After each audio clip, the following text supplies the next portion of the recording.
replacement. But what do you do if the property can't fit all the replacement trees on it? So the bylaw was what didn't speak to that. So there's a number of issues that we needed to address. And then obviously in the 9 years, there's been new science that's come to bear that perhaps has some more sweeping and substantive changes that are required with the bylaw. So we looked at this and felt that we should probably do a two-stage approach with the bylaw. One would sort of be a housekeeping amendments, which are in progress right now. So that was at a staff level and feedback that we've received. We identified all the issues we have with the bylaw, and then we've gone through a process of determining whether that's a housekeeping amendment or that's something that's more substantive. So our intent would be to complete the housekeeping amendments in fairly short order here to provide some consistency and clarity on our current practices and anywhere where there's some ambiguity in the bylaw that it wasn't really clear or transparent to anybody, we'd be able to sort of address those issues. But anything more substantive that changes requirements or anything needs to go through a more intense and consultative process. So that's going to take a little bit longer. We're not going to be able to get that done this year, so we push that out a little bit. And that will be informed by the benchmarking study that last year Charlotte and I had some leftover money from our 2021 budget that we retained planted to do a benchmarking study to compare how we're doing locally in Nanaimo with other benchmark communities in the province and in North America with regards to what funds we're expending on urban forestry, what resources we have to bear, and basically give us a scorecard on how we're doing on that. So we're waiting for that study to be finalized to help inform what the bylaw requirements could be going forward as well. And that process would require stakeholder consultation, and we need to ensure that the bylaw is in alignment with community expectations. So we definitely need to go out and do some more beating in the bushes, as it were, to make sure that we're hitting the mark and hitting the right notes with that bylaw. So that's where we're at with the tree bylaw. If there's any questions, I'd be happy to answer them. Great, thanks, Dean. Any questions for Dean? Councillor Bonner? I think Harvey had his hand up first. Go for it, I have a Harvey. question. Is this bylaw just relating to public lands, or is it private lands as well? Well, the bylaw is for any tree-related issues, primarily from private property. That if somebody wants to remove a tree, then there's bylaw requirements for them to do that. Right now, there's an exemption for private property owners to remove up to 4 non-significant trees per calendar year. But if they go into fifth, or they want to remove a significant tree, or there's other issues, the bylaw speaks through how they have to go through the permitting process to have that tree removed and what the replacements would be for that. So it's primarily a permitting process. It's administration for trees on private properties. All right. I have one other question. Is there anything taken into consideration for neighbors that have solar panels? At this point, there isn't anything in the bylaw for that, but that would be something that we could definitely consider for the bylaw amendment. Okay, good.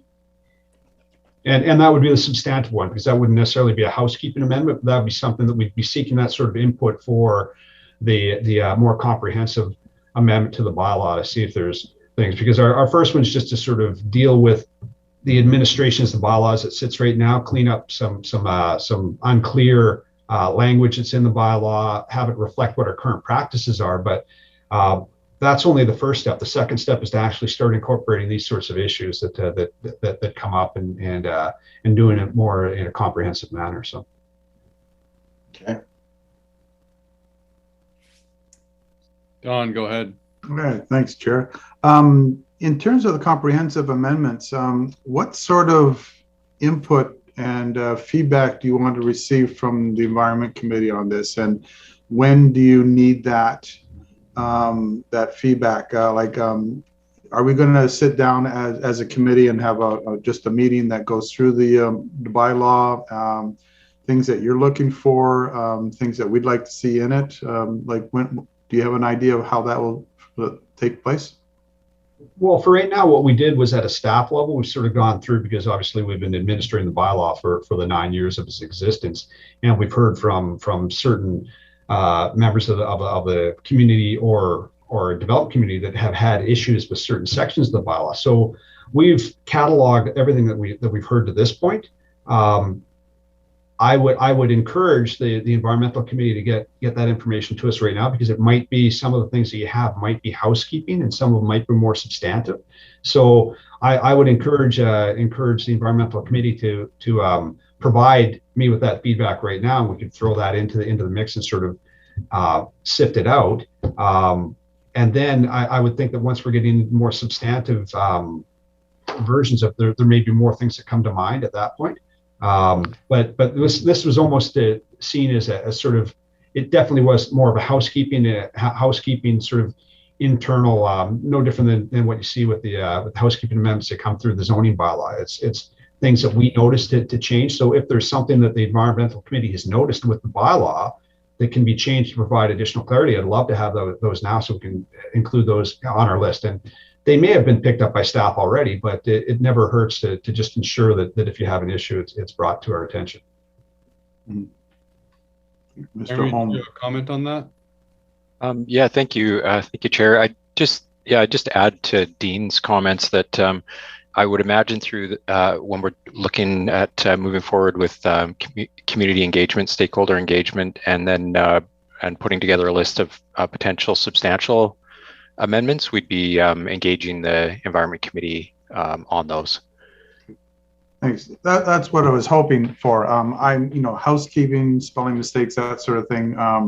I would expect that staff would just come up and, like they do for the zoning bylaw, it just shows up on our desk and away we go, sort of thing. But in terms of how do we make the bylaw better, how do we deal with climate change and trees and things along those lines, I think it would be well worth an entire committee meeting where we're going through these things, bringing forward some ideas, and then sitting down and hashing them out, sort of thing, and then making those recommendations to staff to include in the stakeholder and community input, sort of thing. So that would probably be later this year, I'm guessing. Yes, we're hoping to get that started in Q3 to Q4. So, unfortunately, the timing lands pretty close to the election, but we'd like to engage in advance of that. We don't want to wait until after the election to keep pressing forward with this, because I think there's some, it's a critical item that we need to work on. So, I agree. Yeah, thanks.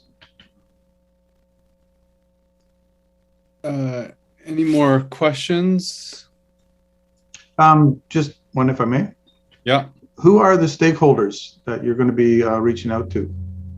Well, there's going to be the development community for sure, but we also want to go to the community or to the community at large, because obviously it's not just development driven. These tree removals, they do affect personal private property, so we'd like to do that, and if there's any sort of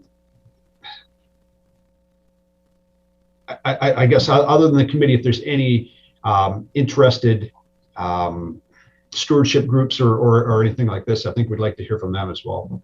So that's who we'd invite, and it would be definitely open for anybody to provide their feedback. I think Mr. Holmes had something. Jeremy? Sure. Yeah, I'm just going to add to that too, that obviously part of the stakeholder group would be the consultants that are involved in providing the assessments and recommendations related to tree removal. So obviously our arborists and the qualified environmental professionals that we work with, they'd be part of, they'd be a key part of that stakeholder group as well. Yeah. Wally? Thank you, Chair. I've been on the Nanaimo Land Trust Board for near 10 years, and I'm being reelected, I understand, or up for reelection in June. So I'm staying on that board. Certainly the Nanaimo Land Trust, and also have an interest in commenting on this and bringing positive suggestions. That'd be great. If I may make a slight suggestion, and talking to the insurance companies, for some of their representatives. Mhm. Because we're noticing or will be noticing more trees coming down and hitting things. So it might be something worth adding to, at least, see where they think these things might land. Yeah, excellent. You might also want to talk to Municipal Insurance Association. I know with us in asset management, they've been exceptionally helpful in almost any of these issues. I'm specifically thinking about the trees that unfortunately fell on the folks up near Cathers Lake. And those trees have come down a long time ago? Are things changing so that we have to look at Douglas fir that are sticking up on their own or in clumps of one or two? Are they more dangerous now with our more intensive storms? That sort of thing. So, bunch of things to look at. Great, thanks, Don. Just a quick question. The administrative changes, updates, will that list of changes be coming to council? Yes, it will be. Yeah, I mean, the intent would be to do the housekeeping amendment with the administrative changes and bring that to council, this current council, in advance of moving on to the comprehensive amendment. So. Great. Yeah. And just another thing, just in terms of the benchmarking study, that's really just a comparative study looking at what other municipalities are doing. There's not really any element of benchmarking, just kind of looking at where we're at in terms of our tree canopy or tree density in developed areas or non-developed areas. We're not doing that, are we? No, we're not doing that with this. I mean, that would be seen as potentially a gap in information, because the benchmarking study is looking at what information is available, what resources are, what budget's being applied to urban forestry, what bylaws are in place, what policies are in place, that those sorts of things. So it's a matter of seeing how we're doing it comparatively to other municipalities or local governments, but it's also looking for any gap analysis in what we currently have right now and making suggestions moving forward.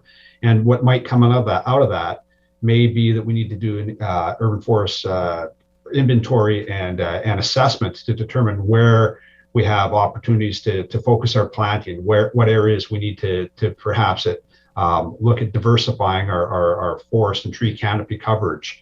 To make sure that we have, so that we're more drought and weather resistant to pests and that sort of stuff. Because obviously we are in a changing environment, changing climate. We're seeing the decline of the western red cedar, and okay, well, if that's the case, what's an appropriate species to replace with, and so that would all come out of a study of that nature.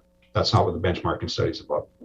Yeah, and I think that is a pretty large gap in information, just in the sense that, the whole impetus of the bylaw it's pretty broad strokes of what it's trying to achieve. And it's not, the objectives aren't 100% clear. I think the objective right now in the OCP is to retain our tree canopy. It's like broad at that level. And, it does run into quite a lot of issues. For example, when we're applying the bylaw on Protection Island compared to applying the bylaw in areas where there's not a lot of tree cover. It's just what are we trying to achieve with the bylaw? And so I think that would be, it'd be interesting to have more discussion and looking in that. And then specific with the administrative amendments, I know there was some questions raised from the development community just in terms of the application of the current bylaw in terms of private and then public projects. When the city undertakes a project, I think there was some questions on are we applying the bylaw when we're engaging in certain activities. And I think that's something that is going to merit a bit deeper discussion from council and consideration. And so I'm not sure if that's going to end up in an administrative amendment or the larger review, but that's something that I'd like to flag. Right. One more. Don? Who's the director? Because I looked through the city director and I can't find anybody that's listed on our city stuff that's actually the title of what's in the bylaw? He just turned his camera on. That's the director. So they should just put Jeremy in there and then we'd be all good. Yeah, and I guess the director was the language that was chosen in 2013 when the bylaw was put together. And of course, at that time, the urban forestry coordinator position was responsible for issuing all the permits, and that was underneath parks. That was Alan Kemp back in the day. And then that position got structurally changed to be put in with planning, and then ultimately it landed with engineering and environment. And then, of course, there was staff turnover, retirement. Patrick McIntosh came on board, and we've just recently gone through another restructuring because with that came a lot of operational functions, and that wasn't a good fit for development approvals. It was more of a fit for parks. So last year, when we got the urban forester, I should say, position added. That position is responsible for administration of the bylaw, and then we're able to take Patrick's position, put him back out of parks for the operational side of things. So all the operations side is now with an operational department as opposed to an administrative department that administers and approves development. So, okay, we need a roadmap. Yeah, and the road keeps changing, Yeah. and we do our best to stay between the ditches. So. Great. Dean, thank you so much for the presentation. Well, I've got my next part of it as well, which was the an update on the tree voucher program. Oh, okay. Excellent. So with the tree voucher program, I'm just going to try to change my slide here. Let's see, next slide, click. Okay, so an update on the tree voucher program, because we've been going through a few changes with that. So we first introduced the tree voucher program at Earth Day, April of 2017, and didn't really know what to expect. I think we had a couple hundred or 400 vouchers or whatever we're trying to sell. And it was at Bowen Park, and we had a lineup out to Bowen Road from the lawn bowling all the way up to Bowen Road. We thought, oh, okay, we've struck on something here. So it was originally a paper program only promoted twice a year at Earth Day and at Rivers Day in September. And we had a limited offering, and I think that created a situation where people were panic buying. So we limited the voucher purchases to 2 vouchers each. We had certain restrictions on them. Obviously, we didn't want a system that was being funded by City of Nanaimo to be used for planting trees in Ladysmith. So you know, it was open up to Nanaimo residents only. It's funded from cash in lieu contributions and fines that come in from development. So either developers that can't plant the number of replacement trees on their property have the opportunity to or to suggest to the city that they could do a cash in lieu contribution. We'd accept that, and we use that to fund the program. And then if there are any bylaw enforcement actions that we have to take because they've removed trees, we felt it appropriate to use those fine monies to replant trees. So we've directed that into this program as well. So between the start of the program in 2017 and the beginning of COVID, we had 1,610 vouchers that were sold. Then, of course, COVID hit and we had to pivot. And it took us a little bit of time to set up a system to go from a in-person walk up, purchase a voucher from somebody at an event to allowing people to actually apply online. So we got that up and running at the end of September 2020, and then between the end of September and January 1st of 2021, we sold 141 vouchers. So that got us to sort of 2021, and then you can see by my slide here that last year was the first full year of the voucher program being electronic and allowing people to purchase these vouchers 24/7, 365. And you can see the significant jump in voucher uptake. We went from 1,610 over a 3-year period to almost that amount in 1 year. So it's a significant improvement.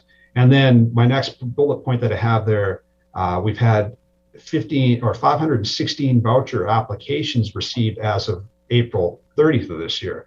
So on that pace, we're on pace for close to 2,000 vouchers this year.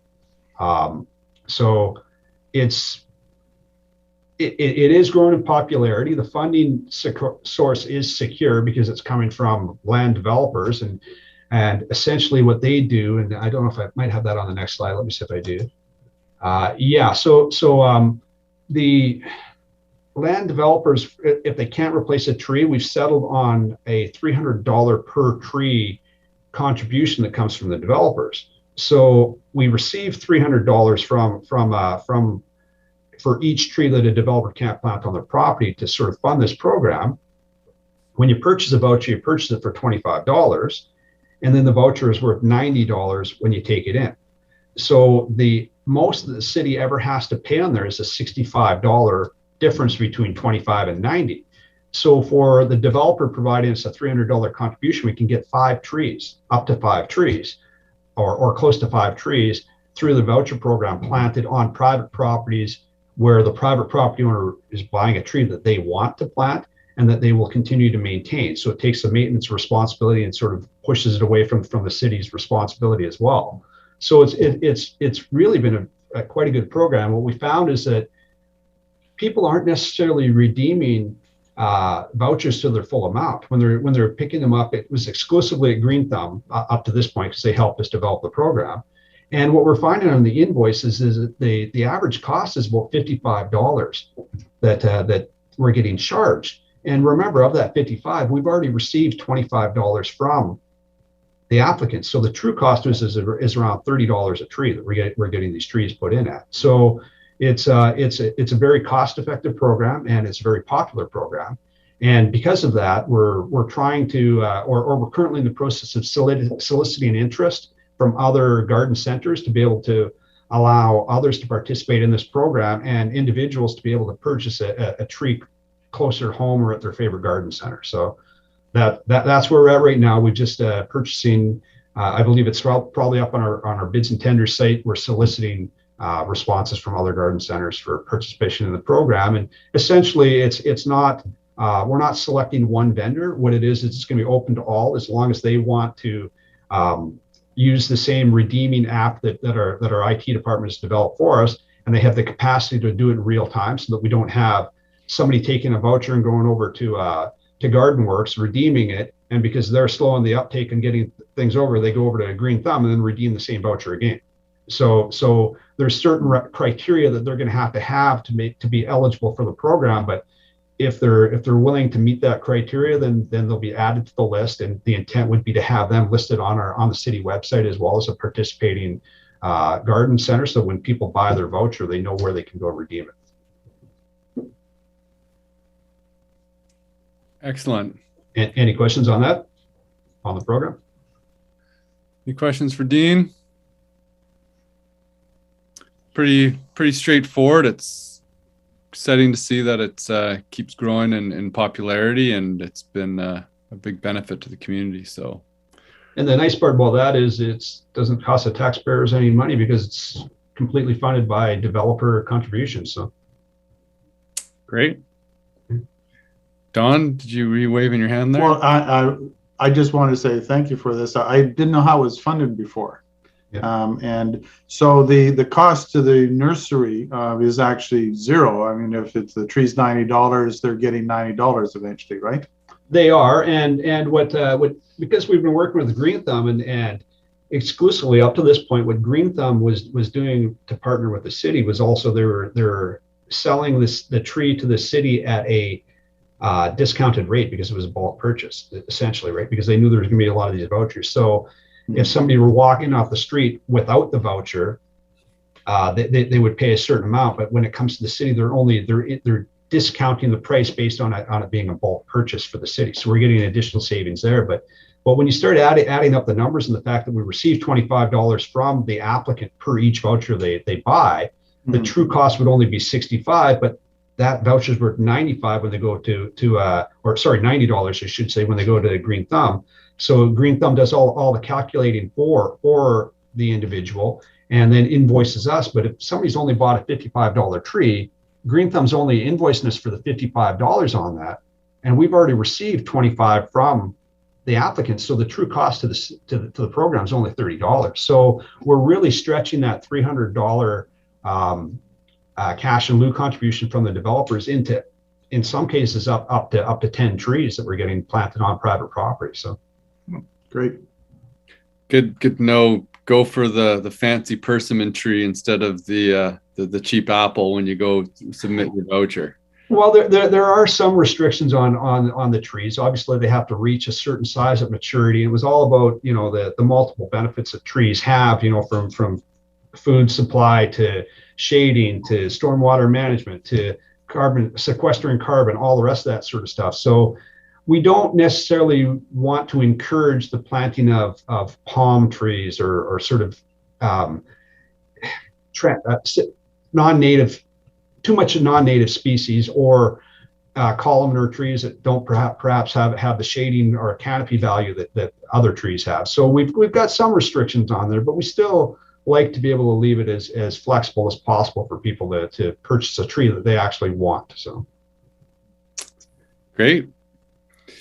And not seeing any other questions before you go there, Dean. I'm just curious what that photo is of behind you. This one. Oh, yeah. This is a rock formation called Monkey Face. It's in Bend, at Bend, Oregon. So a number of years ago, as part of a Cascade Emerging Leaders program, Kara Williamson and I were sent to Bend, Oregon for a week for leadership retreat. And we went out for a hike here. So you got Monkey Face. So if I turn this way, you can kind of see how it kind of looks like me. And then the white mountain you see in the background is Mount Hood. Oh, cool. So good photo. Yeah. Great. Thank you. No problems. Have a great day. Anybody ever has any questions, don't hesitate to give me a shout. Right on. Thanks, Dean. Okay. Have a good night. Okay, and that takes us to item C, Circular Cities and Regions Initiative. And we've got Jesse, we got Bill Sims to say something here, and then Jesse Eckert and Amrit will present. Sure, appreciate it. Appreciate the opportunity to be here tonight in front of the committee.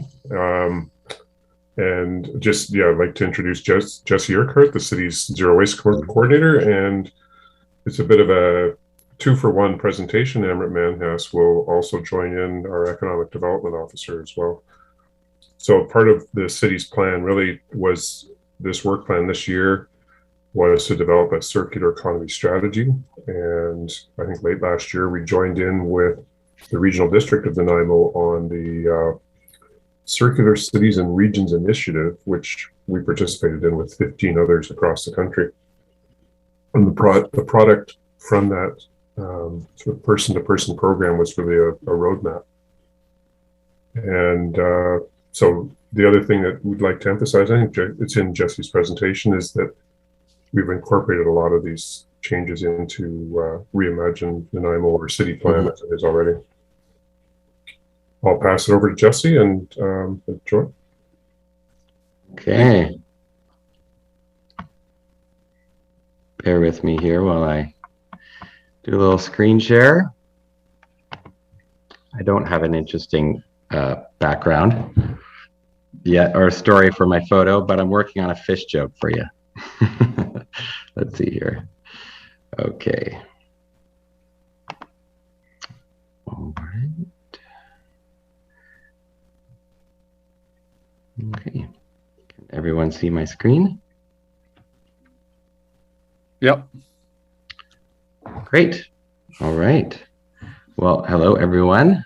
And thank you for your service to the city and for taking the time to be here today. I hope to give you a quick update about the Circular Cities and Regions Initiative. Unfortunately, my manager and co-presenter can't be here today, so bear with me, but I will try to take some questions at the end. So yeah, in September of 2021, Council passed a motion for the development of a zero waste and circular economy strategy to go into the 2022 work plan. So what is the circular economy? Well, I just wanted to make sure we're all on the same page. So I found a 3-minute video. If you're into that, that provides a good overview. Perhaps while you're watching the video, you can think of some actions that individuals, businesses, and the city of Nanaimo could take to support a circular economy.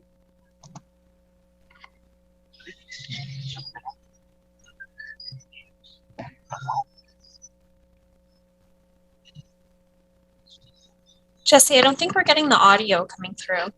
Oh, okay. Well, maybe we'll skip the video then. Yeah, if you I send can it. send you the link for, after. Does that work? Yeah, that's great. If you send it to Ledge Services, we can share it with the members. Okay. It was a risk putting them in there. I had a feeling I'd have a tech issue. I was like, I'll try it anyways. So the CCRI was launched in March of 2021, and it was a pilot project to advance circular economy knowledge sharing and capacity in the Canadian local government sector. So as was mentioned, the RDN and the city of Nanaimo were joint applicants to the program. Staff participated in workshops and webinars with 14 other municipalities across Canada. On the map, you can see names of some of the other municipalities who participated, such as Whitehorse, Montreal, and Richmond. I believe this network will be a valuable resource to exchange information and ideas in the future. It's important to note that the 2 half-day workshops that were held with the RDN and the city were just with participants from the RDN and the city, no one else. And as a result of the workshops, a circular economy roadmap with recommended actions was created by the consulting company who hosted the workshop. So it wasn't the city or the RDN that came up with the actions. It was mentioned there was a number of online webinars that were held. So this slide depicts some of those workshops. Topics included the built environment, procurement, measuring, and supporting local business. So the roadmap that was created as a result of the 2 half-day workshops had 2 focus areas: built environment and innovation and economic diversification. So these focus areas were chosen based on contributions and overall interest from the workshop participants. Recommendations in the action plan included building a zero waste hub, developing an awareness campaign, encouraging the use of natural and reused building materials, among others. So as Bill mentioned, many of the recommendations have already been incorporated into the draft city plan and have policy to support them. I think the CCRI was a really good opportunity to collaborate with the RDN, and it would be beneficial to keep that momentum going around the circular economy. So perhaps a working group could be created to oversee the roadmap, identify responsibility for implementing the actions, as well as developing next steps, and perhaps organize future workshops. In conversations with the RDN and city staff, there is already agreement that just having all of those staff in the room actively participating in the workshops was a big success. So I hope the synergy around the circular economy continues into the future. So that brings us to the end of the presentation. Appreciate your attention tonight. I can try to answer any questions, and I think there's some other staff on hand who can answer them as well. And anything that I can't answer, perhaps Taj can answer when he gets better. Awesome. Thank you, Jesse. Any questions? Don. Thanks, Chair. How are we making out? Are we getting closer to zero waste? Ooh, that's a big question. Yeah, I'm not sure if I can answer that, to be honest. That was the goal of this roadmap, was to get us on the right track. And I think there's some interesting action items and policy that came from it that is already on the minds of staff. But perhaps, Bill, you could, not sure if you have anything to add to that. I think one of the things that came out of the report is that just benchmarking us against other municipalities across the country or provincial and national averages. You already know this, I hope, that the regional district of Nanaimo, city of Nanaimo, is already at quite a low rate of disposal, and our diversion rates are relatively high. We're in the 65, 66, 67% range. And I think that, part of Jesse's role, part of the all of these things put together, the circular economy strategies, and supporting the regional district in their zero waste goals, we want to get to that 90% diversion. And I think the target is something like 109 kilograms per person per household or per year. Do we ever look at ways of helping business become more circular in the way they're working, or are we just mostly concentrating on ourselves and citizens, like city itself and citizens? Well, I think that's a really softball question, Councillor Bonner. I think that leads right into Amrit's presentation. She's going to be talking about. So I appreciate the softball question, because Amrit's going to talk about exactly that, the business accelerator presentation. Okay. Just before we go to Amrit, I just have a couple questions. Just in terms of the items for the built environment, there were a few policy, quite broad stroke items in the OCP update. In terms of more specific action plan and looking at specific items, the action items to sort of move the dial on this, because it's one where, despite us having a higher diversion rate, it's a disaster out there in terms of what is going to landfill and being used, especially for in the construction demolition area. And I'm just curious, is there going to be like a specific action plan or strategy presented to council? And, if so, what are kind of some of the items within that, those policies that we're looking at? Jesse, do you want to take that over, or do you want, I'm seeing note that my internet connection's unstable, and I'm seeing lots of laggy bits all through the meeting, but I can toss a couple of things out there. You're on mute.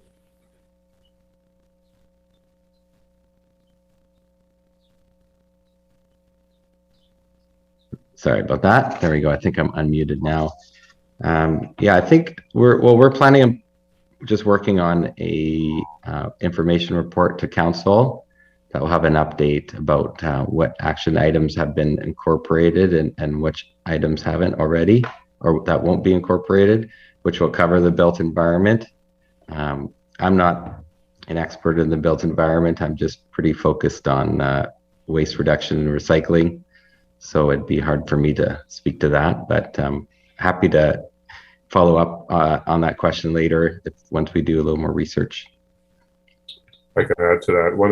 One of the things that's coming out of the roadmap, which will form that update to council as well, and it's just been received fairly recently, so it's why we haven't got it ready here. But I think we'd like to post that globally, but there are a series of actions in there. I'm just kind of looking at, encourage prefabricated construction practices, encourage the use of natural reused material, and support circular businesses, that kind of thing.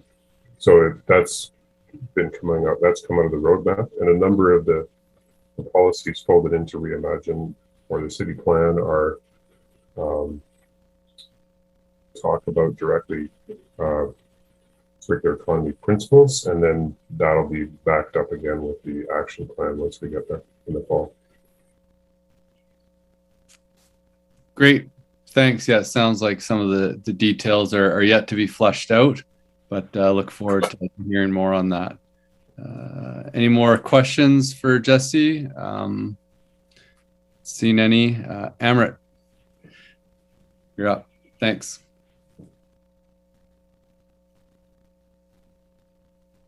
Thank you very much. And thank you for putting that presentation up. I really appreciate it. I believe Sky's probably doing that for me. Sky, if we could have the first slide, please. Right, are you not able to see it? I've got it up on my screen here.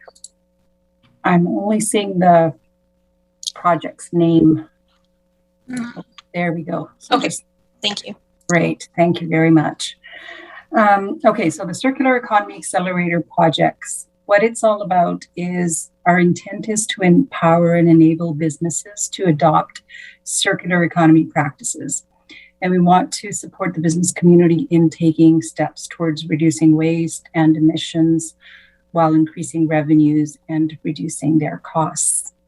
Why we're doing this is globally, of course, the circular economy is being touted as $1 trillion opportunity. And we know there are huge environmental, economic, and social benefits to going down this road.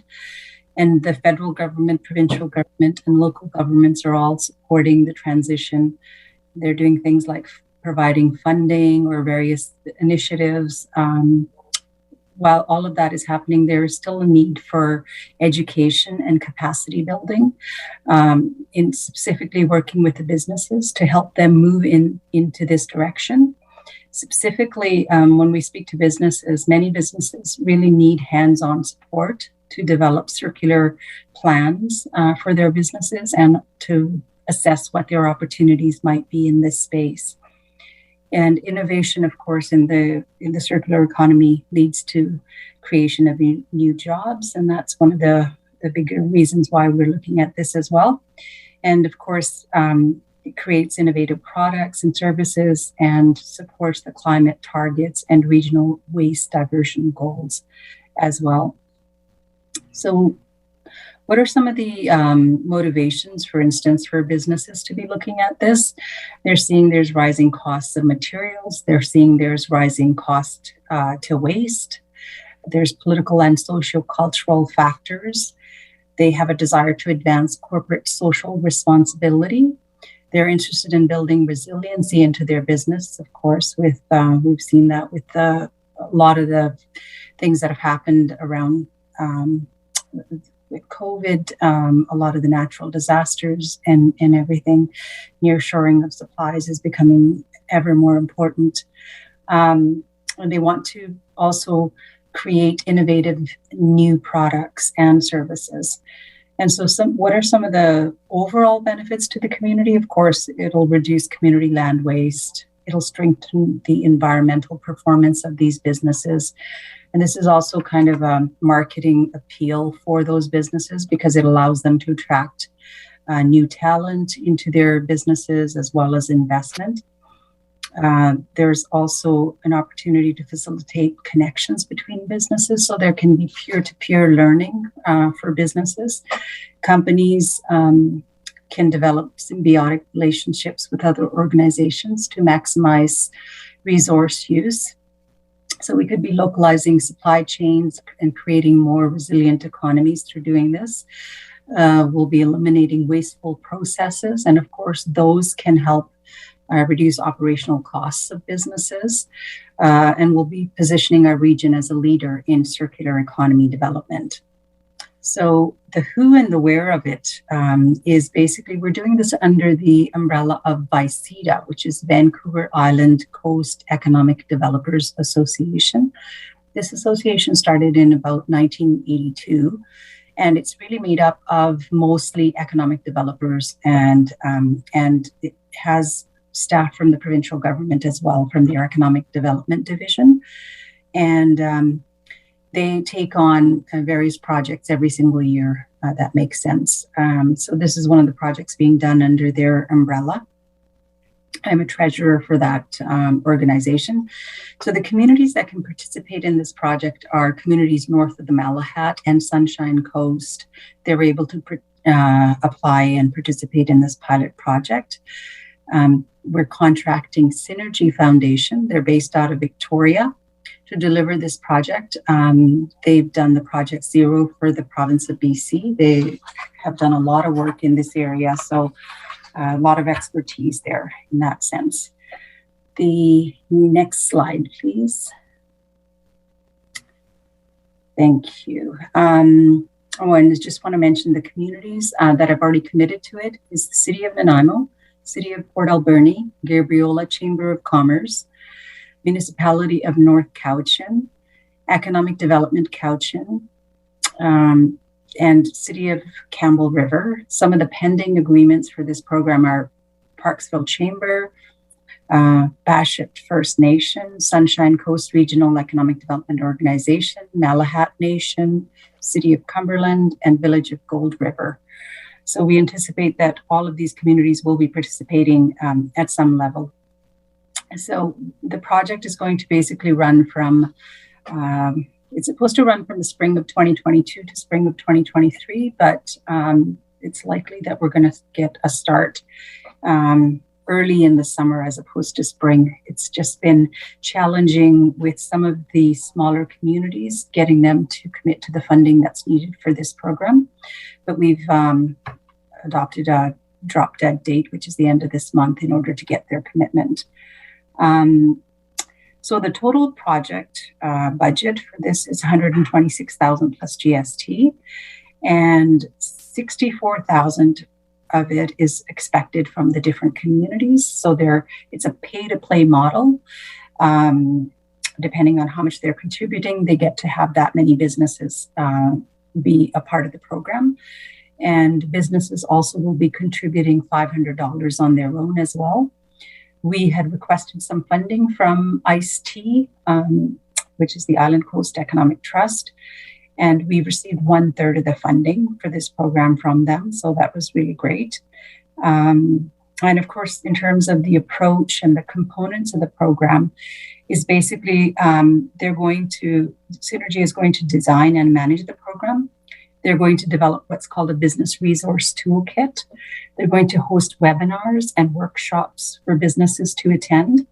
And some of them are going to be very sort of educational in nature, talking about understanding what the circular economy is all about, who the local players are, who the global leaders are in that space.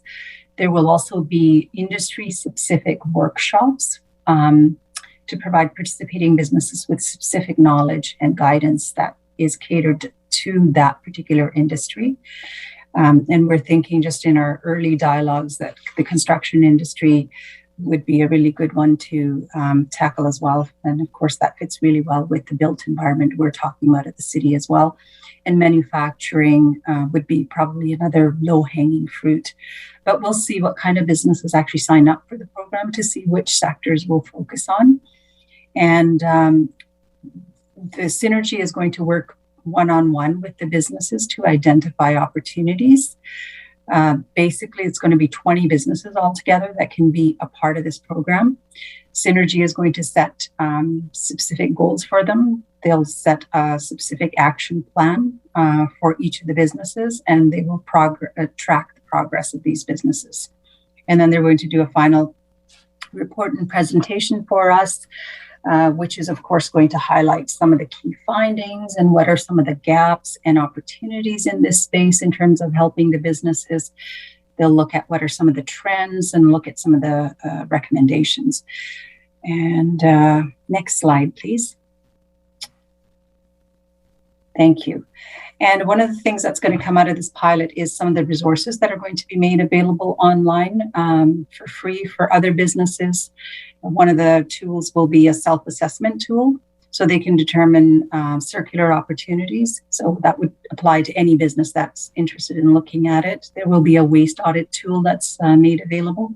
There will be case studies featuring pilot participants in terms of how they did in this, other circular solutions for businesses as well. So really the intent of the program is so that it's scalable in the future. That's why it's pilot. That's why it's kind of small. And we want to really get a lot of the learnings from this to see how we're going to do this program in the future. There's, of course, opportunities to gain more funding in the future as well once we've done this.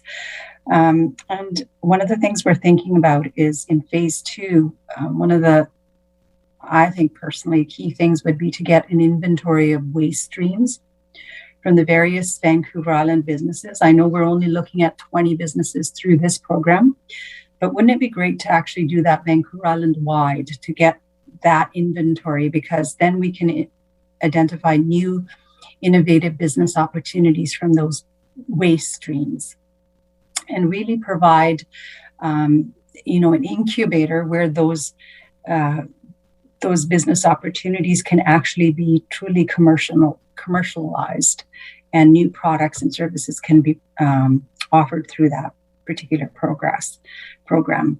So the initiative will create a stronger competitive advantage and a sustainability focus for the areas that are participating in this particular program. And that is everything I kind of have on the program. I'm happy to answer any questions that you have.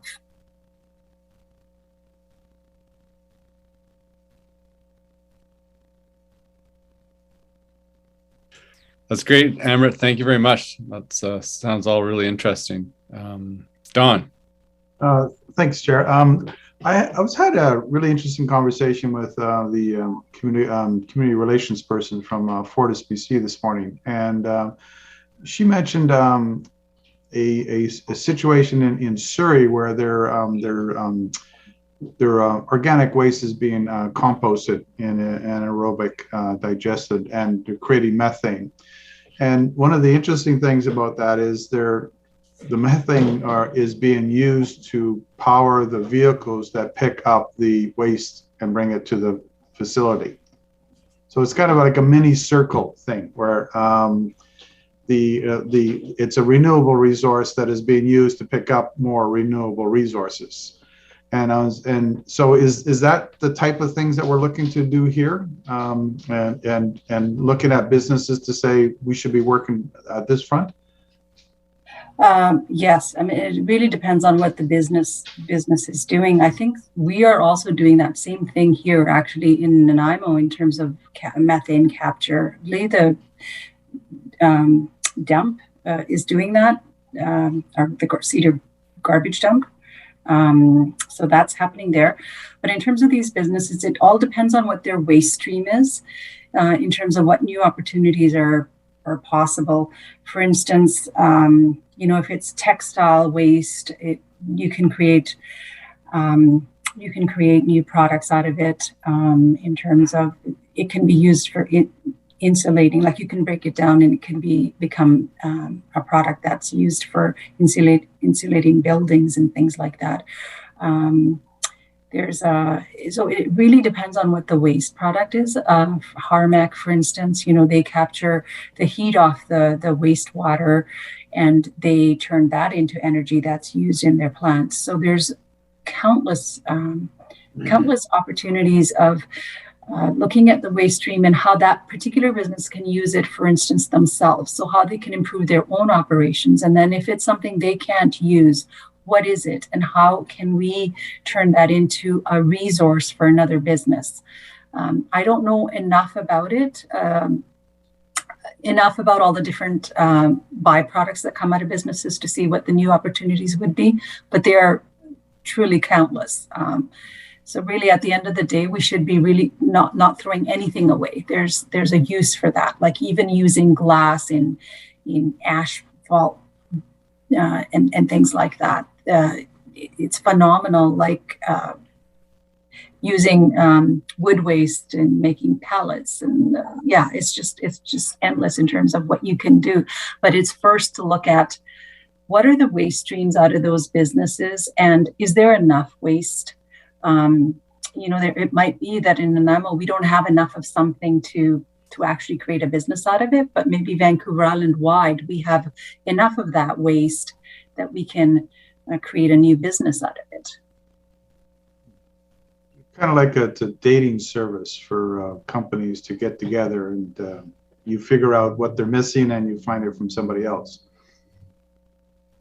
Yes. And really reduce what we're, at the end of the day, what we're throwing out. It's a way of making sure that we're using everything. There's been a lot of work done on this in Vancouver. They call it industrial symbiosis, but I can't recall any of the examples off the top of my head. But there are some really neat linkages between different companies and linking up sort of waste products, and the other company used it as an input into whatever manufacturing that they were doing. In terms of partnerships with that program, listed off some municipalities. And one, I know I just spoke with somebody that's sitting on with the Nanaimo Chamber of Commerce. I think they're representing Stinamook or part of it. And they were interested in circular economy, but I'm curious, if there's any way to have Stinamook come on board, at least participate, even as some entity, and where Nanaimo could support them, participating on that if there is interest on their end. Curious if they've been reached out to on that, and if there is any interest. Happy to have that dialogue ASAP, no problem. We can do that. And I think, Ben, through Bill and ourselves working staff to staff, that's something we can raise at our next technical working group meeting. That would be a good place for us to start off and then see where they take it from there and what their ideas and priorities are. Great. Yeah, there was there's some economic group that started with the chamber as well, and I know that there's some interest. So, but yeah, so it's the right spot to start. So thanks for that, Lisa. And I noticed that the city of Courtenay was missing from that group of municipalities, and they seem to be pretty progressive on a lot of things. And I'm curious if there's a chance to reach out to them, because just more people at the table, the more chance of different interconnections can be made. So I don't know the best way to go about that, but I'll reach out as well to some of the councillors and tell them to get on it. Yeah, that's interesting, because we used to have representation from Courtenay, but we haven't had anybody participating in those calls lately. And if you don't mind doing that, Ben, or if you would like me to approach them directly, happy to do that as well, whatever. Yeah, if it does come up, and it definitely worth, if you're having conversation with somebody from the neck of the woods, to bring it up, and I'll reach out in the political end. What is the name specifically of the program again? We're calling it the Circular Economy Accelerator Project.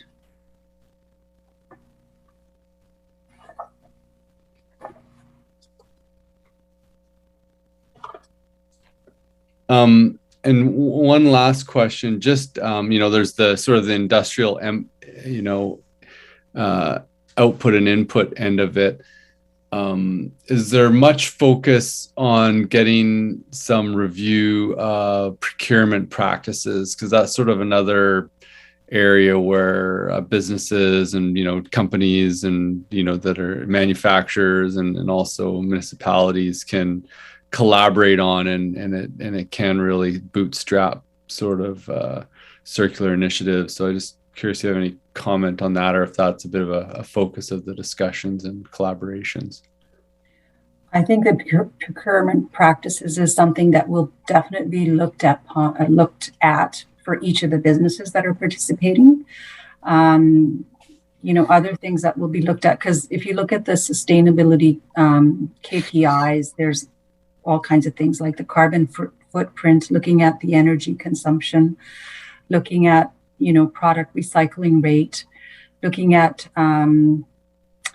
their supply chain miles, their supply chains, how far are they importing that product from? Could they be importing that closer? Also looking at their supplier environment sustainability index, looking at their water footprint, looking at their waste reduction rate, waste recycling rate. All of those things will be looked at for each of those businesses, including procurement practices, and more than that. And I think one of the things would be really interesting for us from sort of an economic development standpoint is over time to kind of look at how are we making progress with these businesses over time? How are we going to measure? Is it the number of businesses that participated in this program? Is it like sort of coming up with some metrics as to how we're making progress over time? I know this is just a pilot and it's small, but in the future, what are some of those metrics that we're going to going to look at that we can influence through programs like this. Great. Yeah, it's interesting looking, down the road, and there's been a lot of suggestions too of when you're looking at those different metrics of what they can focus on, having some form of an award, annual award through the city in terms of businesses' performances on, in circularity. And I think that I think the chamber would be very interested in support of that, and there could be some neat possibilities. Yeah, that would be another great category to add to their awards for sure. Great. Now, is there any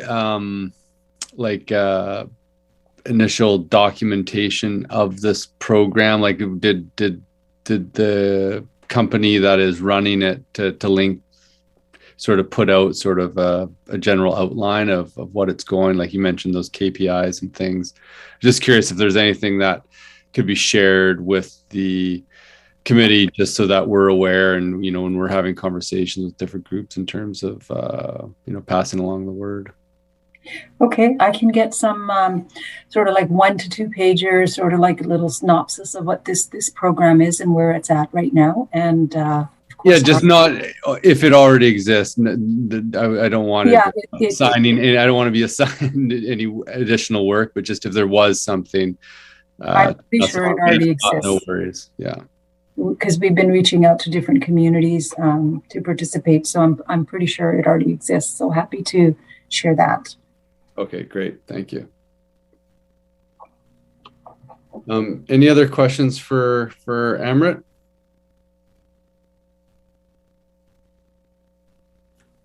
Seeing none, thank you so much for the update on that. Great work, and exciting to hear sort of how things are progressing.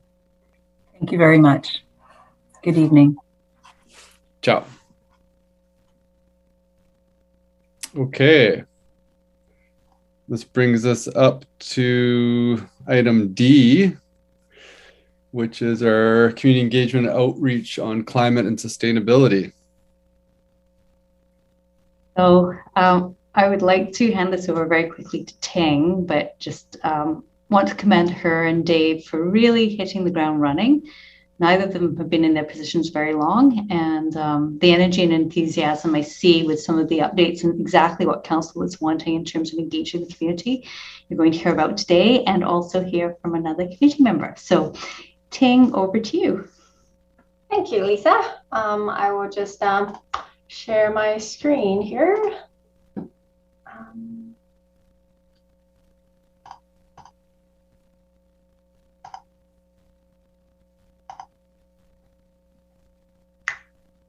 Okay, so so as Lisa mentioned, I want to provide a brief update on our community engagement and outreach on climate and sustainability.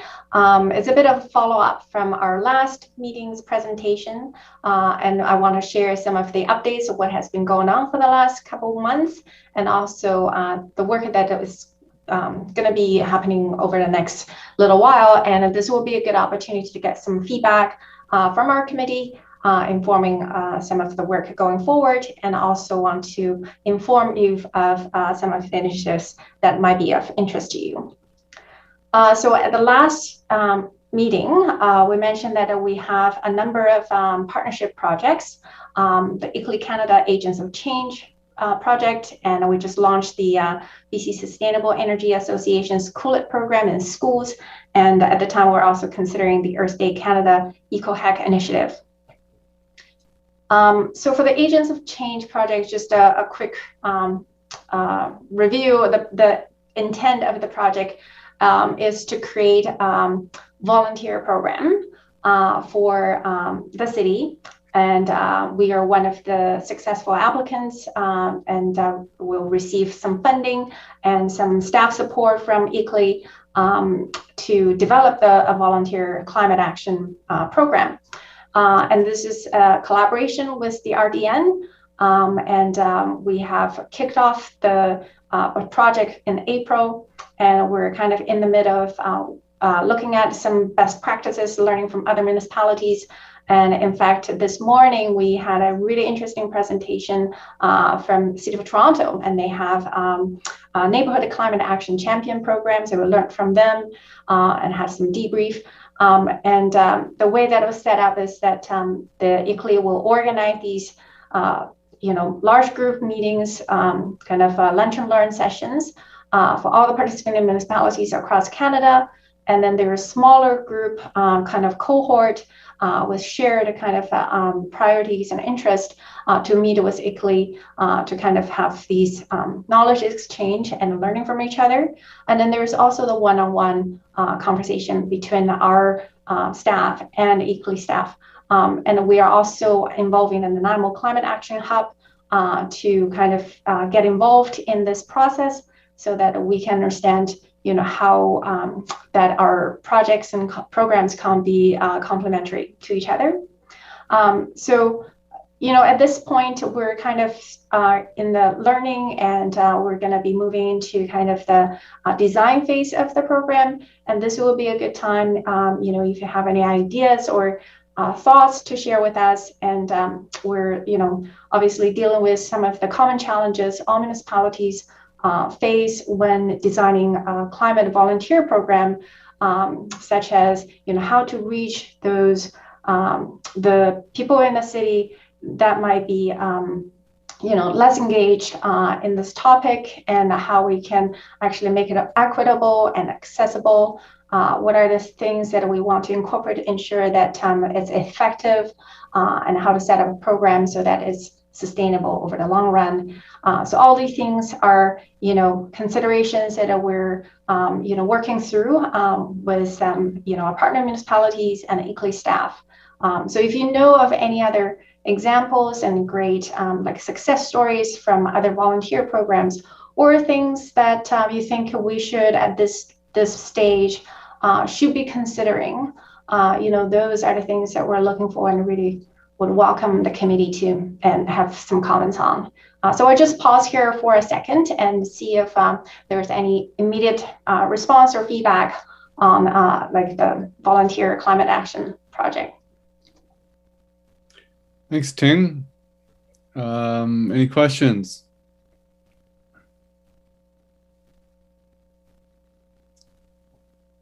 Not seen any. But just commented, thanks so much for trying to build out this network. That's definitely going to be a huge strengthening influence, I think, on moving the dial forward. So I'm glad there's been effort put into investing in this. So thank you. Yeah, thank you. And so for sure, like if you can't think of anything right now, but if you want to, share with us later, that's good too. So the next one is the Cool It program. So this is the one that that offers like a Sustainable Energy Association. They have a kind of a package that they deliver to elementary and high schools, and it includes climate education workshops and a competition for students. And we coordinated with Lisa Frey and the school district's communications team. It's unfortunately Lisa can't join us tonight because she actually did quite a bit of work and really helped getting the message out through the schools. And she has a really good understanding of how to reach teachers. And so we've been extremely fortunate to have that support and a resource to lean on. And the program is free for schools to participate, and it's very action focused. And for the elementary schools, there's these interactive in-class workshops. Currently, they're all virtual. They do offer in-person workshops, but I believe for this spring, all the sessions are virtual. And then after the workshop, the students will take home this climate challenge, and they're meant to be completed with the students and families. And then they have this guidebook with activities and information and also local resources. So our staff will have had the opportunity to actually customize some of the messaging and activities to our needs. And I believe, and Dave, correct me if I'm wrong, but I believe that one of the things that we put in there is to ask the students to check our city plan, the draft city plan. and identify what our goals are. So it's just a way, and it's really nice that they have that flexibility, so that it's connected to our city's priorities and a chance for the students to be engaged in our work. And at the end, there will be a wrap-up session, and then all the results will be tallied so that we can estimate the GAG impact. And the winning class will have a chance to win prizes. We're also planning to have some engagement with our council. So the high school workshop is a little bit more in-depth. So it's a series of workshops, and they also have a challenge and a guidebook that is custom-made and appropriate for high school students, and follow a similar kind of structure. But it's just different content. I believe this is a pilot, and this is maybe the second term that they're running it. I don't think that this spring we have any high schools participating in this, but it's not really surprising because I think this is kind of late in the high school kind of term. So not many classes may have the room or the capacity to actually accommodate it. And we'll try to engage high schools probably in the September semester. And I just want to quickly show you that I think originally we aim to have 10 elementary classes and 4 high school classes. But we, I think, had a pretty successful recruitment. We have 14 elementary classes registered, and I believe most of the workshops are going to be wrapped up this week, so that they will have the 4 weeks for the contest, and it should be wrapped up just before the end of the school year. So the next one, okay, sorry, maybe I should just pause here for a second and see if you have any questions about this program. Any questions about Cool It? Yes.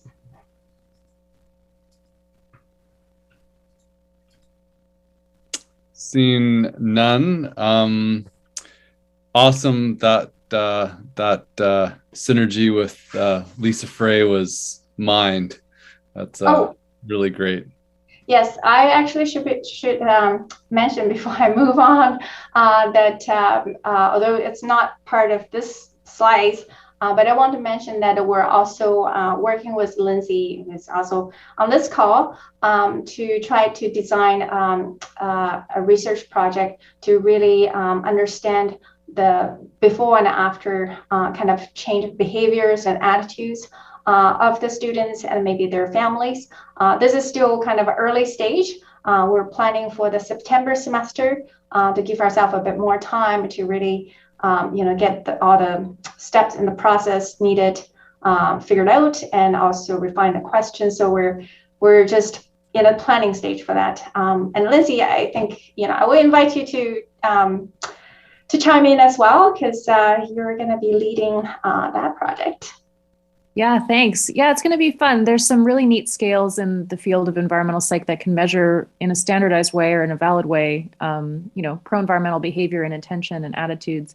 It would be neat to see if it transfers into the household, because kids are going to be bringing home workbooks and challenges and stuff, to see if it sort of passively influences household members. So that's kind of cool. And I don't think the Cool It program's measuring that right now.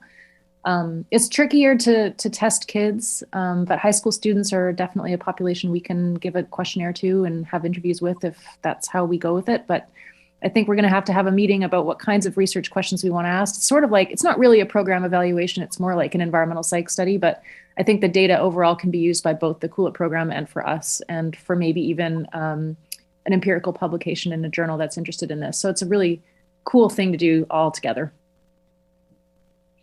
Awesome. Thank you. Cool. Yeah. Cool all around. Yes, I'm very excited about that, because I'm very curious about just how this program is really, like Lindsay was saying, that it's just how much does that actually translate to the household. And that's really, part of the intent is to engage the user, but also, if we can also see some effect on the families, and that would be fantastic. The next one is the Ecohack City. So this is Earth Day Canada organization. They have this program, and it's meant to be a public panel discussion and brainstorming with the community and providing some leadership training opportunities for local change makers. Unfortunately, we just got news that the funding is no longer available. They're not successful in securing funding for 2022. But they noted that we are still on the list for future participation, and then they're looking for more funding. So in case you're wondering, what's happening, why we haven't actually, put out anything, it's because it's kind of in a holding pattern for now. And we just also want to recap and mention that, what we heard from the last committee, because it is an important function of this committee to contribute ideas and, for staff to consider and to improve our, environmental sustainability and climate programs. So this is what we heard. We're really delighted to find out that a school district has a really keen interest and focus on environmental sustainability, and that really opens up a lot of opportunities for potential collaboration. And through the Cool It program, I think we did a bit of a test run with that, and so really pleased to fortify that collaboration. And then we also heard that there are these other maybe innovative and a non-traditional way of reaching out, especially to youth, that we maybe want to consider, such as like social media takeover, how to create a kind of, more effective outreach and promoting like low barrier effective environment changes. So our staff is now, following up with people like exploring that further. And we heard the ideas of hosting a contest for residents to reward good environment behaviors. So that's something that we're taking into account when we're thinking about this volunteer program. And then consider power of art and visual science to show impacts of climate change in the community. This is something that many other municipalities have done. And as shown in this picture, that City of Vancouver showing the level of sea level rise. And they're just a very powerful way to communicate the impact of climate change.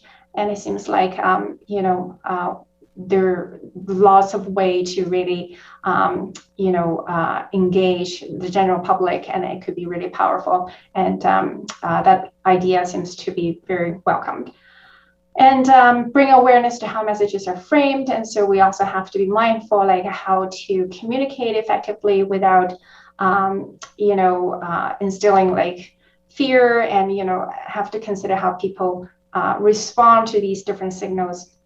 So there are a lot of nuances, and thank goodness that we have Lindsay to maybe help us navigate that space, because it's a very delicate balance.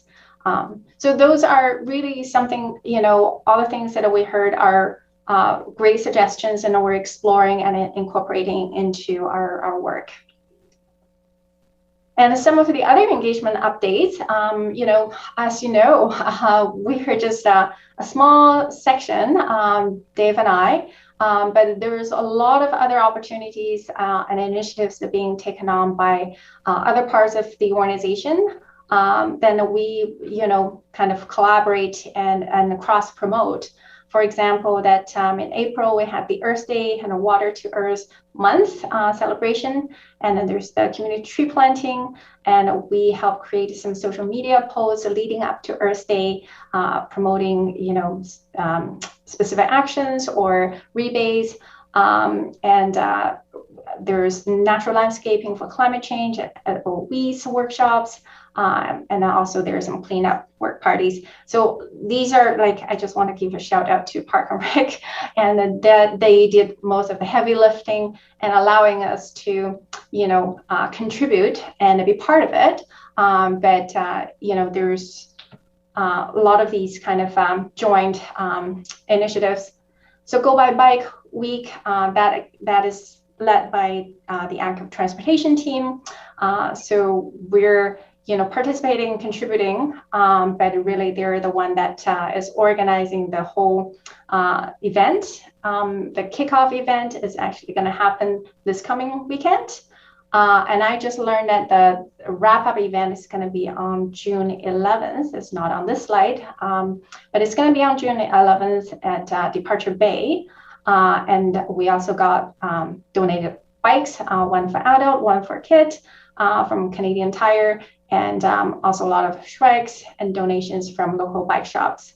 So this is something that, it provides, again, opportunities for us to go out there and then communicate and engage with our residents, and an opportunity to also share some of the, program information that we have.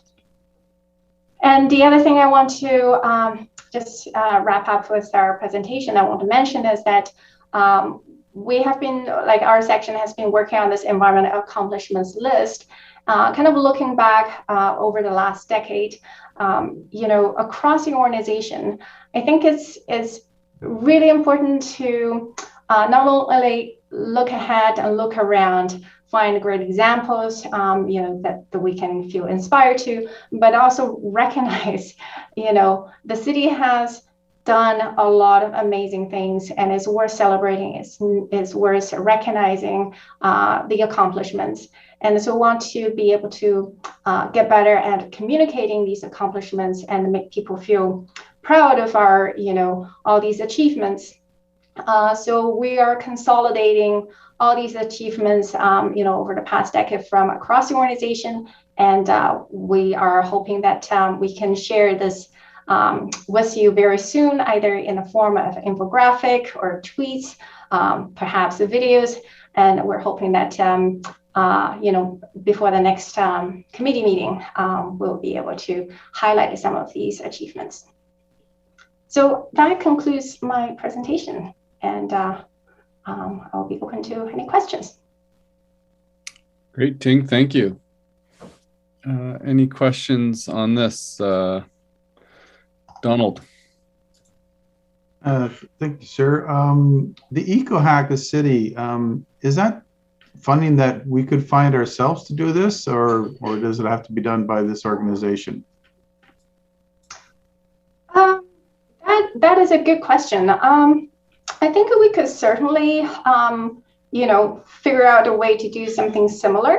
But I think that their support, a lot of that funding also, it's not really necessarily in dollar amount. It's really an organization that has a lot of experience of setting this up, and it could help organize it.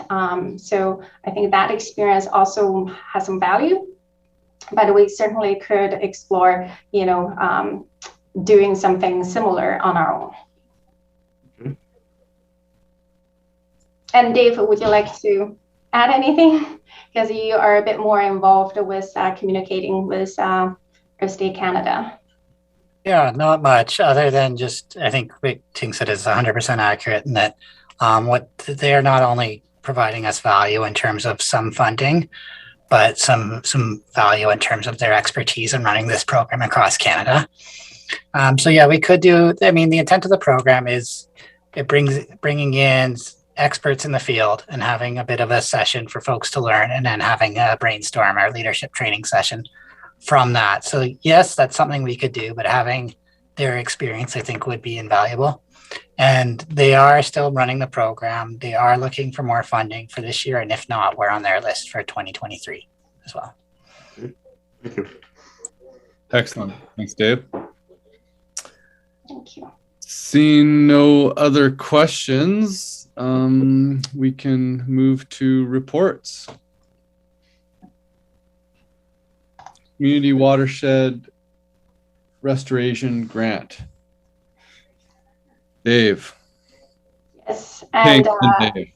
yeah, I would just quickly introduce this item, because I believe Councillor Gasselbrati, you'd be very familiar with this initiative, and it really came out of your recommendation and the council's motion in July 2020 to direct staff to develop a business case for establishing a community watershed restoration grant. And so this was a work that kind of got started by the previous environment planner, Rob Lawrence.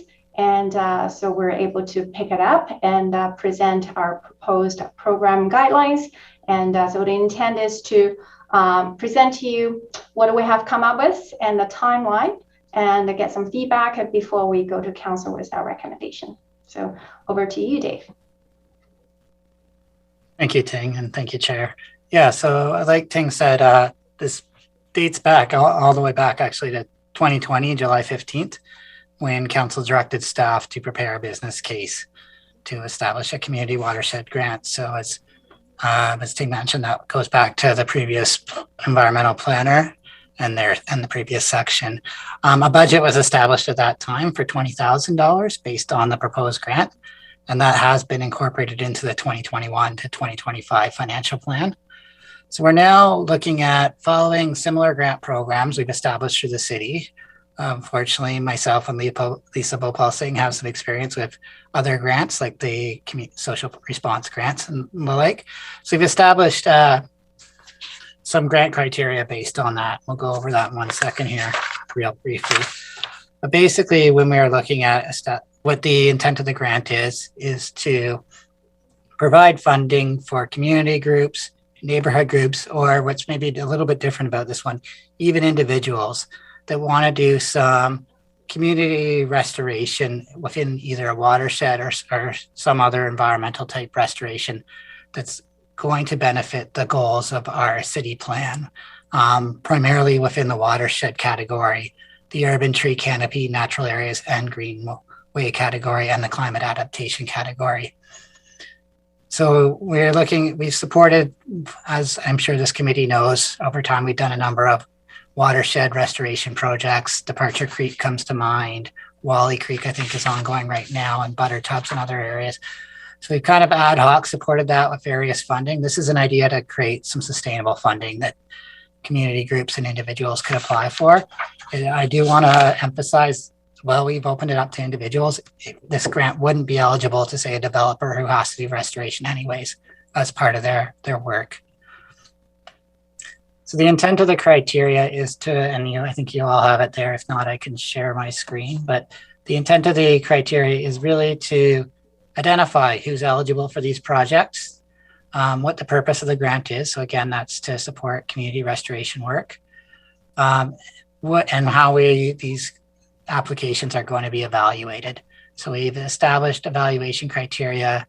I mentioned we're looking at over the city plan largely, as well as council strategic plan in terms of developing the strategic priorities. So looking at watershed protection, urban tree canopy and natural areas, and climate adaptation.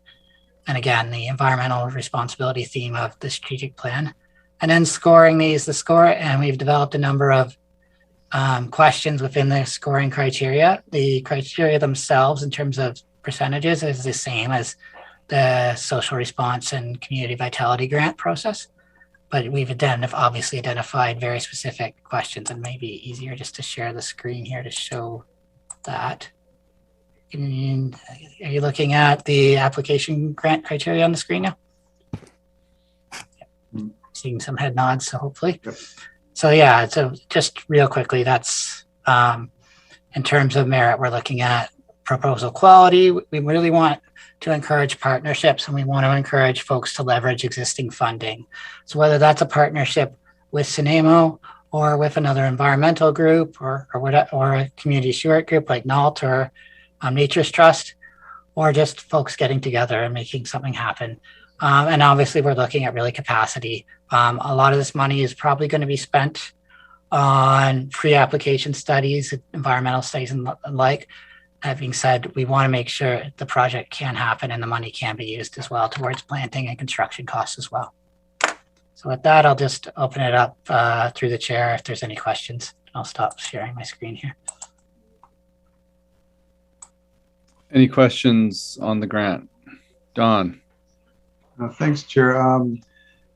I'm trying to think about individuals. Now, if a person wants to, say, add on to their house and they're in a riparian area and they're asking for a variance, is that a development permit application, therefore they're not eligible? Is that how that works? Yeah, absolutely. Through the chair, that's 100% correct, Councillor Bonner. So if they are applying for a development permit, and we're going to be asking for restoration work through our no net loss policy there anyways. So no, they would not be eligible for the grant for something they have to do anyways. And that's within the criteria. It's very clear that if they are applying for any kind of development, they're not eligible. Okay, and so, but if a homeowner happens to have a riparian area in their backyard and they want to take out all the, say, invasive species in there, a grant could be used to help them, say, get rid of them, send them to the dump or whatever that you would do with them.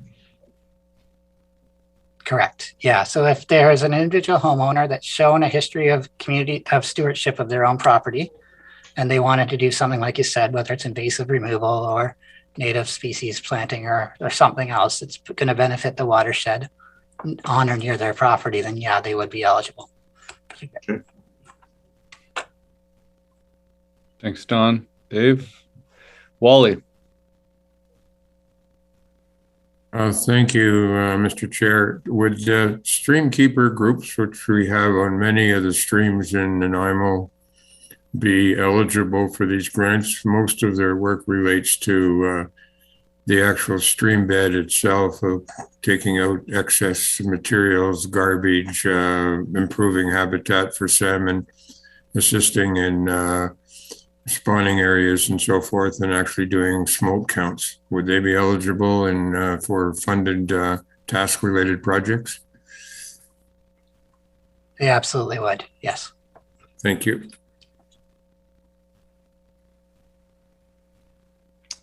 Great. Harvey?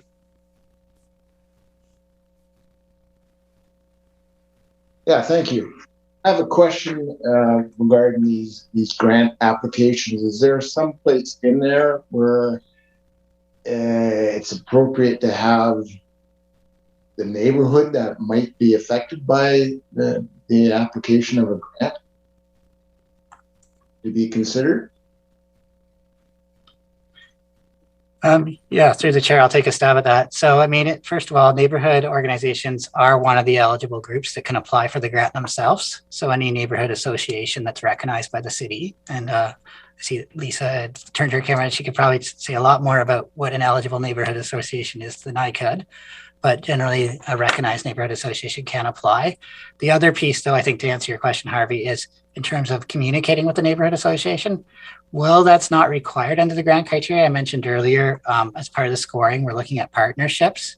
So certainly if, for example, I'll use Departure Creek because I know the Departure Bay Neighborhood Association's taken ownership of that creek in a really positive way.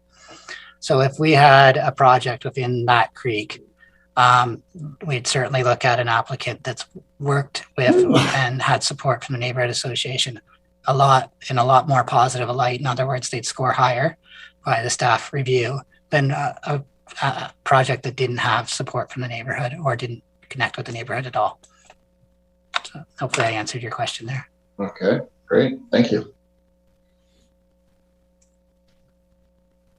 Don?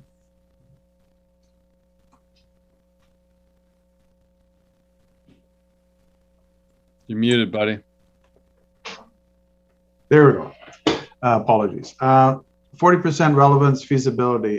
Third bullet down. Does the project potentially impact Nanaimo First Nation interests? If so, would it be supported by Nanaimo? How do you plan on finding that out? I'll take that one, Don. So as you know, council have supported us having staff-to-staff technical working group meetings. And so where things like this come up, where we know from the nation they have interests, whether it's environmental, fish related, or aquatic habitat, or even archaeological, which does occur particularly in the Departure Bay area, we would bring this forward to them and just say, hey, any concerns? Do you want to be involved if it proceeds? And that's how actually the Departure Bay folk have worked with us and with Nanaimo. So we would do it that way and just flag it with them that way to make sure that, particularly if there's stuff that might disturb really sensitive sites that we're not aware of, or we are. So that's the way we do it. And we could safely assume that if these applications hit council, that's already been checked off? Yes. Okay. Yes.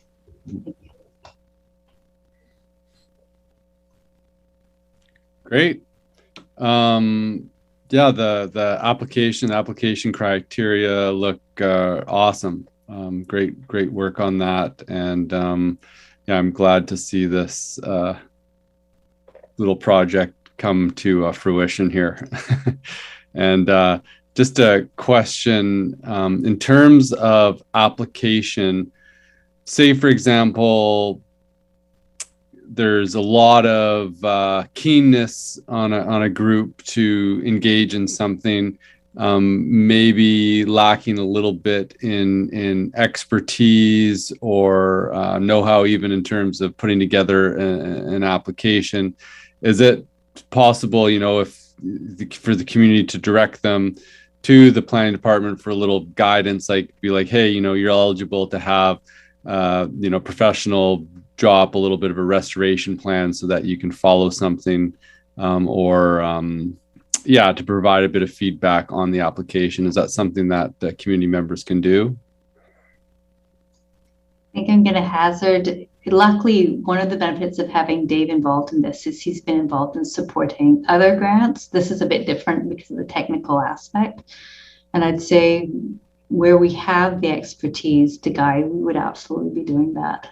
It's in everybody's best interest. Dave, over to you on this one. Sure. Yeah, I'll just add to what Lisa was saying in terms of, yes, I think we can do that to some extent anyways, where we do have in-house expertise.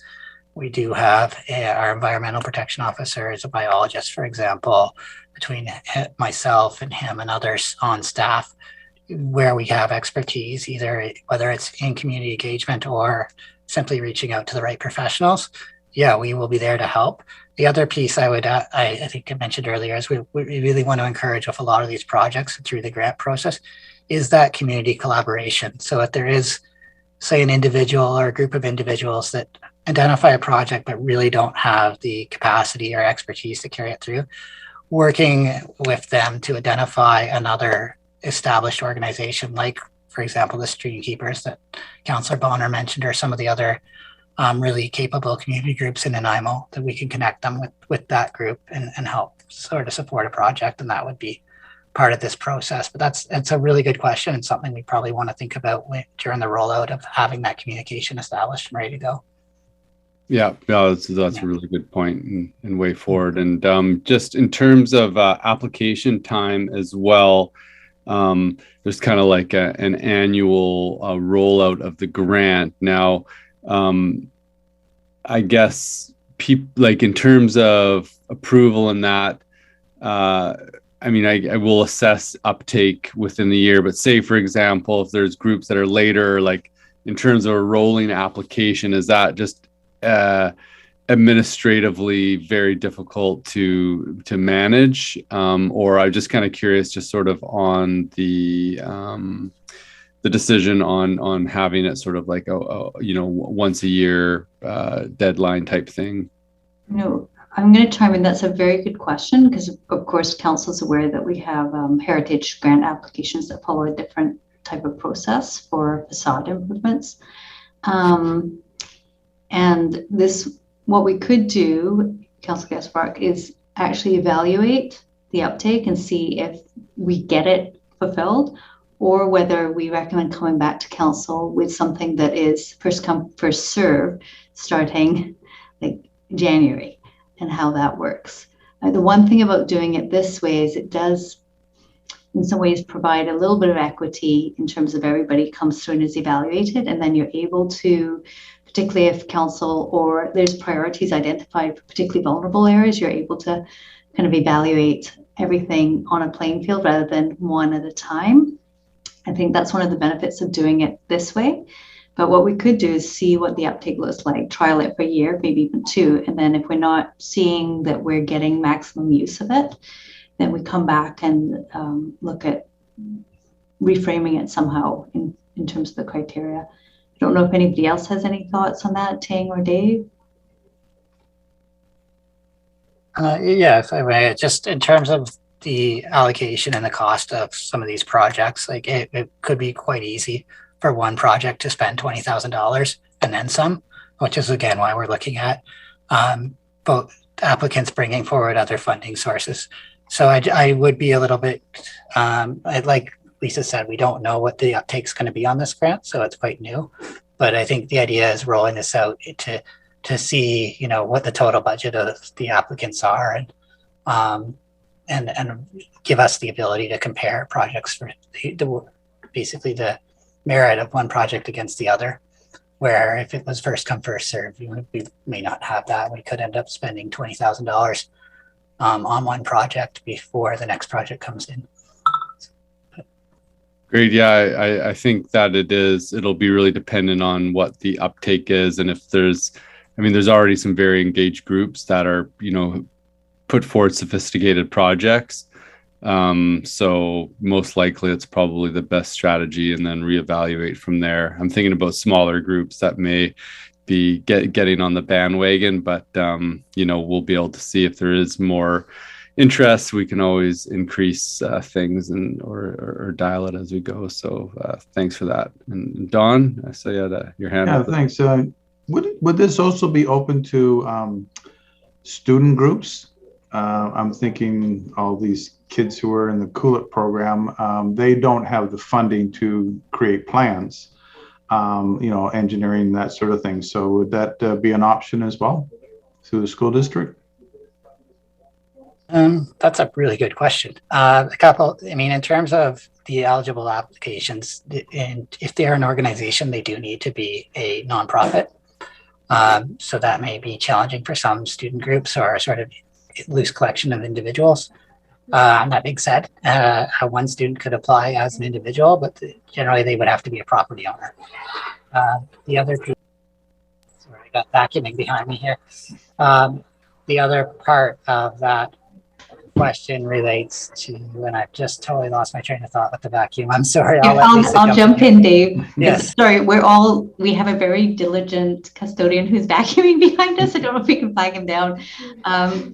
One of the things I was thinking is Councillor Vaughn, there are some eco groups that are part of the school systems that are actually service nonprofits, so that they can participate in things like that. So I think mostly through the high schools, there may be some opportunities if we connect with Lisa Frey and so forth, where a teacher through one of those nonprofit entities can connect with us. And then the other thing is and Dave's familiar with this, is we do have other opportunities for groups that maybe don't want the formality of putting together something so structured, and reminding them that they have the opportunity to do things like the volunteer in parks programs and work on stewardship programs that are less onerous in terms of overseeing a consultant and those types of things, and raising matching funding and so there are other opportunities through the work Ting and Dave are doing that some groups may not be aware of, where they can participate in really meaningful ways without having the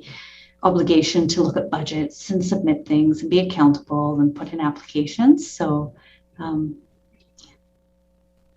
yeah, sorry, and I did remember the second part of what I wanted to say. Was just clarifying the scope of the grant is limited to community restoration. So if there was a student, for example, who was interested in more of a climate change mitigation type work related to buildings or something else, that wouldn't be eligible for the grant. I just wanted to clarify that.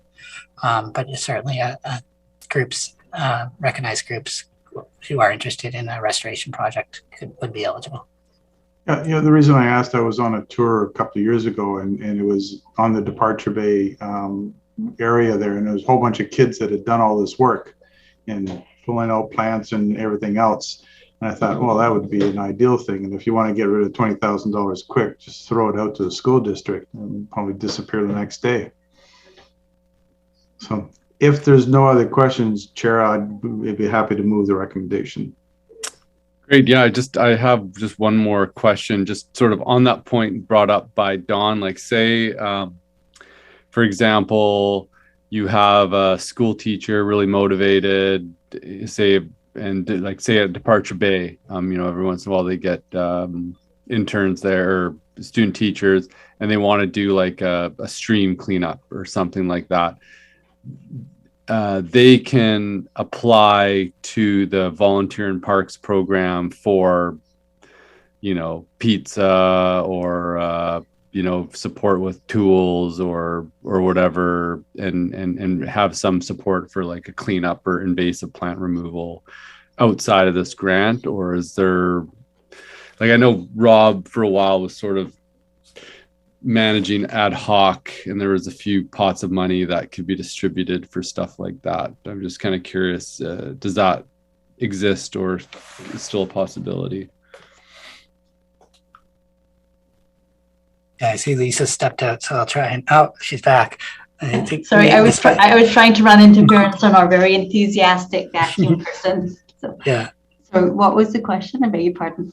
Just say if there's smaller scale projects, if just like wanting to get a group of students, or like an environment club wanting to go out and do a little bit of a cleanup and have, a little bit of city support for pickup of things, or providing, pizza, I don't know, whatever small cost. Is that still an opportunity? I think it is. And I think it is.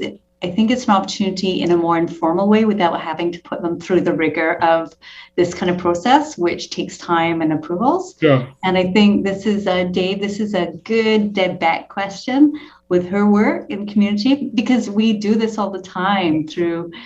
So I think that would be that's a neat thing. By even putting out this grant, we might have the opportunity where people reach out to Dave and say, I'm thinking about this. And he'll be like, you might want to consider this route or this route. And they might be like, we want to start tomorrow. And he'll be like, well, if you go this route, it's going to take a couple of months and it goes to council in January. But here's a way we can get you and your kids on the ground. If that's, in fact, I wish Lisa Bray was here, because she was a big part of the eco school with Departure Bay. And I think she has worked with our Parks, Recreation, Culture department previously. Yeah, I know Deb has been, that there's been a lot of sort of informal that. The reason why I'm just thinking about this is that it's an opportunity with the advertisement of this grant. Yeah. To also say, like, there's this grant, for, a bit more in-depth projects. There's, to do these things as this. If, there are groups interested in cleanup or whatever, phone, there's opportunity to connect with Deb Becker, the Parks Department, for small financial assistance around cleanup or invasive plant removal. Just with the overall scope of, like, how do we leverage the people out there that are keen to, like, do something good and support them in doing that? Because there's a lot of people that, in groups that are keen to even just go out and do a little bit of a cleanup or a invasive plant pull. That's sort of like the gateway drug into larger restoration projects. I think that's an excellent idea, and I think that's definitely something that is right up our alley on this one. Thank you. Yeah, just if I may, Chair, I think it goes a little bit with your other statement about connecting folks and directing them to the people that can help. So I think if and when we launch this grant, I think through the grant website, I don't personally think we need to do this in the criteria, but having some of that information there about other supports and it would be really beneficial. And that's something I think we can work on as staff. Right. Excellent. Cool. Dawn, thank you for that. Dawn, I'm going to move the recommendation. Is there a seconder? Oh, Wally, I see. Oh, Harvey seconds it. All in favor, say aye. Aye. Aye. Aye. Any opposed? Aye. Not seeing any opposed. Motion carried. How's that, Sky? Okay. Other business. There's an option to return in person. Are we having is this for discussion? Yeah, so Chair, I just wanted to bring this up to the committee because now we have the opportunity to meet in person again. We no longer have any public health orders that we need to follow, and the corporate officer has said that it's okay to return to in-person meetings. So we do have the choice of having in-person meetings, fully virtual meetings, or a hybrid option. where members can choose whether they'd like to participate in the boardroom or electronically. So for hybrid options, the chair must participate in the boardroom to chair the meeting. So it's really up to the committee members how they'd like to structure their next few meetings. And if we could have a decision on how the next few meetings would go forward, that would help Ledge Services out with planning. Great. Thank you for that. And yeah, if anybody has any comment on this, Don.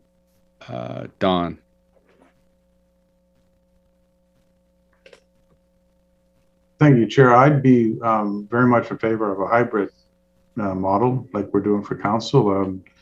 I'd be more than willing to come down for meetings if it's a sunny day, rainy, I don't know, but and so that's my thing. I'd be fine coming down for meetings, but having that option is nice. Great. Any other opinions on this? Elise. I'm good to do a hybrid meeting style as well. Okay, great. Yeah, me too. I think we should ask everybody over email, just maybe a vote or something. But yeah, I'm happy for a hybrid. Okay. Seeing Harvey nod his head. Wally, where are you at? Well, obviously, since I've moved, it's a very long way to come to a meeting in person. And so therefore, being online, was the only way I would be able to participate. Great. Is there still snow on the ground where you're at? Oh, heavens, no. We've had 20, wait, one day, 27 degrees. It was 18 all weekend. It looks like a frigid background that you got there. Well, that's a winter photo. I was just looking at that and thinking, I got to go take another one and show it's actually summer. Okay, yeah, it's making me cold. Before the mosquitoes come. Okay. Great. Well, I think hybrid is probably the best option going forward. And yeah. Okay, then. So we'll plan for the next few meetings to be hybrid. So that would be with the chair in person in the boardroom at the Service and Resource Center. And then if things change with COVID and more public health orders are announced, we can transition back to a fully virtual meeting. Great. Yeah, it's things are opening back up for sure. Time to get rid of the sweatpants. Okay. Well, I think that 7 o'clock on the nose. That 2 hours went by in a flash. Thanks for all the good information and presentations and lots of good work going on. So, got a motion for what is it called when you finish? Adjournment. And there's no one here for question period. Okay, thank you. Moved by Don, seconded by Wally. All in favor? Meeting adjourned. Good to see everybody. Did Sky bring this up because she's lonely down her by herself down there?